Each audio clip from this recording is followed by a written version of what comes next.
So here is my number one tip for builders in Minecraft. If you want to be able to build structures like this within your own world, then this is the biggest tip that I can give any new builder. Practice, take the ball, and run with it.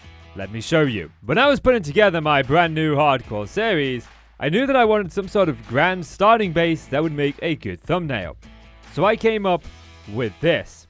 And very quickly I realized two problems. One, I just didn't really like it all that much. It didn't feel like a grand home. And two, I had no idea how I was going to go about finishing the back end. But I also learned a really good thing about this build. And that was I constructed a tower I really liked. This was that tower. And it was a simple and easy to construct tower, but it looked really nice.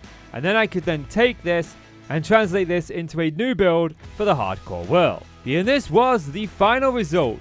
All I did was took that tower, reskinned it a little bit, changed the color palette to the bottom from tough to stone, added in some birch, and connected the two with like an eye and a bridge, and that gave me what I call the Builders Guild within the hardcore world.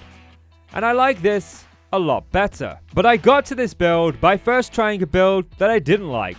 I wasn't afraid to fail at constructing what I wanted. The same goes for this build. This was supposed to be a tavern in my last hardcore world before I unfortunately fell out of the sky and died. But I never liked it. I didn't like it. There was something missing, but I couldn't figure out what. So don't be afraid to take the ball and run with it. Sometimes your builds turn out crap like this one did, but I did learn a lot about shaping, and I do like the different segments of this build, and I think there are lots of things that I could do differently to make it actually work in a good way.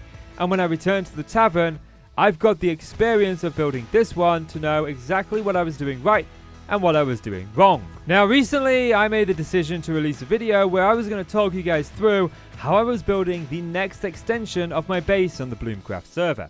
If you want more building tips and helpful advice, then consider checking out the related video as I go over it in full detail, showing you how I went about planning every step of my storage room. So don't forget to like and subscribe, and I will see you in the next one.